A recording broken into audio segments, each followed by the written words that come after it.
solo Hindi, flight siya. buti na lang at yung presence of mind niya, no, na nakita niya na ba't ganun?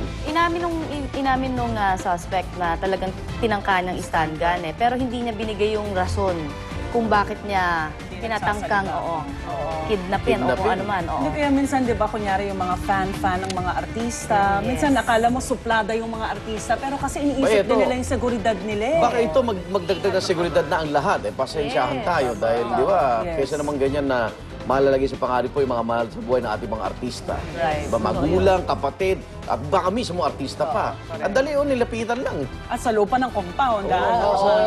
Tsaka talagang may plano siya. Pinatawag muna yung PA eh. Hindi siya umukay doon kaya lumabas na yung tatay. Tinawa, dito, buti alerto din yung mga guard natin. Diba? Bigla lang papunta sa atin na may naghahanap po sa inyo, pinapunta nyo raw, ha? Wala pinapupunta. Unless na kami magsabi na, di ba, binibili naman natin. Binibilan, Di ba, sa mga ano natin na, uy, may parating akong accountant, di ba? Maniling eh. Bayad utang. Yung mga pautang dyan. Ayun, pwede papasukin. Okay, ingat lang. Bawal taguan. Samantala, inilabas na po ng PNP ang CCTV video ng pagsabog sa Zamboanga International Airport noong Webes ng gabi, kung saan 2 ang patay at mahigit 20 ang sugatan, kabilang na po si Sulu Governor Abdul Sakurtan. Ilang minuto bago naganap ang insidente, nakita sa video ang pangunahing suspect na si Reynaldo Apilado na siyang may dala ng bag na may lamang bomba. Pumesto si Apilado sa gitna ng maraming tao na ayon sa mga pulis ay parang may hinihintay daw na pasahero. Ilang sandali pa, naganap na nga po ang pagsabog. Hindi naman naging malinaw sa video ang kinaroroonan ng isa pang nasawi sa insidente na si Hatamil Jacob Haron na itinuturing na ring suspect. Inilabas din ng pulisya ang CCTV footage ng isang hotel sa Zamboanga City kung saan namalagi naman ang 2 sa mga suspect sa pagsabog. Dito raw nag-check-in sina Apilado at Haron at isa pang kasama noong July 27 at hanggang July 31 daw ang binayaran nila. August 1, lumipat daw ang 3 sa mas malaking kwarto at nanatili roon hanggang nitong August 5. July 27 din nang may isa na namang Alan Troitan sa Budin at isa niyang kasama ang nag-check-in sa parehong hotel. Kaya naman, kabilang na rin sila sa iniimbestigahan ng pulisya. Tinuturo sa may ibabaw na sa kaliwa. Doon ang sabog. Hindi daw matanggal ng pulisya itong mga letrang to eh, no? Kaya medyo hindi natin makita talaga. Pero sinasabi din lang nila exit, mawawala yung letra eh. Kaso sabi nila hindi daw nila alam paano tanggalin. Kasi command yun eh, para, di ba? Sabing ganun, sila kasi diba nung pinapakita yung CCTV dun sa hotel, wala naman silang dalang bag nung umalis.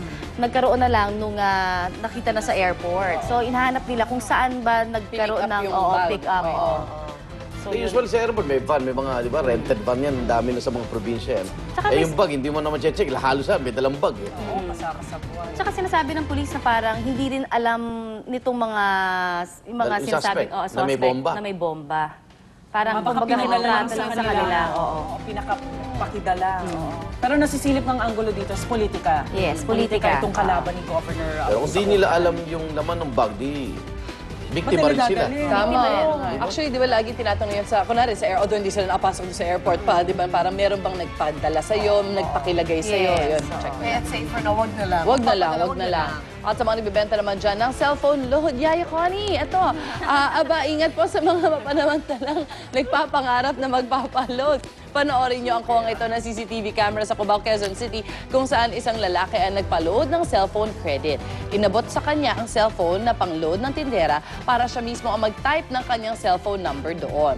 Sinamantala niya ito at nagbigay sa tindera ng kunwari listahan ng mga bibilhin pa niya sa naturang bakery. Dito na tsumempo ang lalaki at tinangay ang cellphone. Buti na lang, nagpakabit ng CCTV ang may-ari ng bakery kaya naman puspusan na ang pagtukoy ng pulisya sa pagkakakilanlan sa suspect.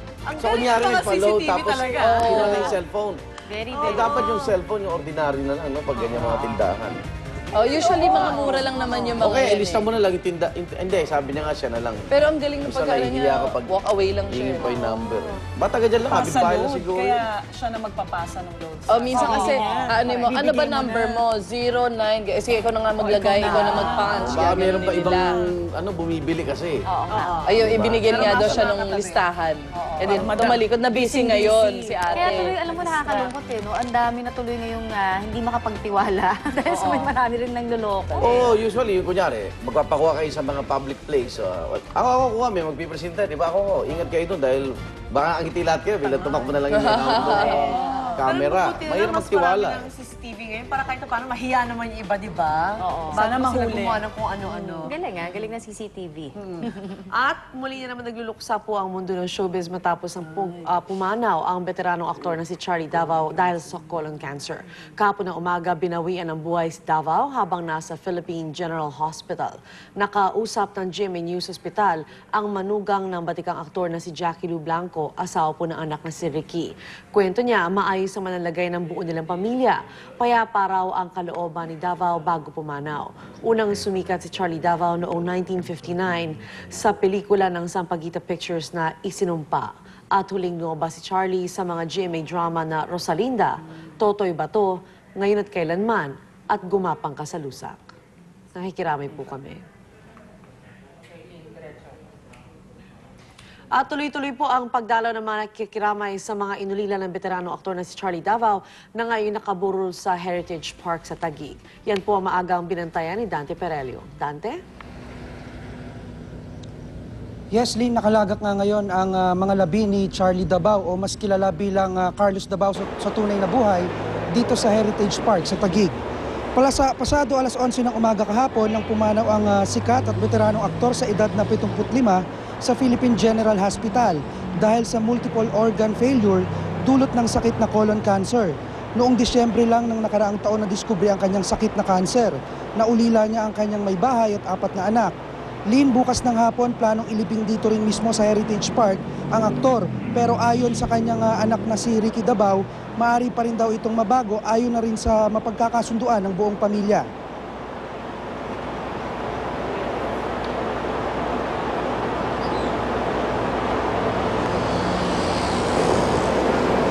Hindi ko akalain na aabot tayo sa ganito na itong sitwasyon na to.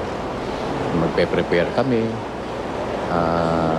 Namili kami ng kabaong, kung saan siya ilalagay, gano'n. Mahirap pala. Lin, maya-maya lang ay inaasahang magdaratingan na dito ang ilan pang mga kaanak at malalapit na kaibigan ng pamilya Davao mula sa showbiz.